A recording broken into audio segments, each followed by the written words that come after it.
If you look at something that's a breeding cross being made, developing a new breeding population that's segregating for whatever traits you got, from that stage all the way up through commercialization, you're looking at 7 years minimum.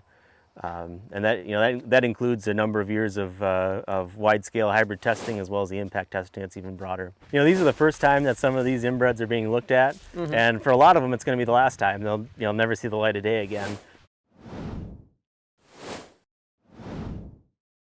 What impact is it's an acronym that stands for Intensively Managed Product and Advancement Characterization Trials. And so there's two main things that happen in these trials.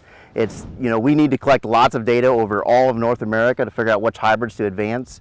And then particularly for the characterization part, we need to figure out what are the key attributes each of those products can deliver to our customers. And so we have an R stage testing system, and it's R1 through R5, and it's kind of like a 5-year high school system. That hybrid has to go through those hurdles every year before it can graduate. And so what you're looking at here is the junior and senior year of a hybrid before it graduates and becomes a commercial number. Gotcha. So we're using the drone to make sure that we're seeing everything throughout the year. We're taking all of these different data points, hundreds of thousands of data points throughout the year.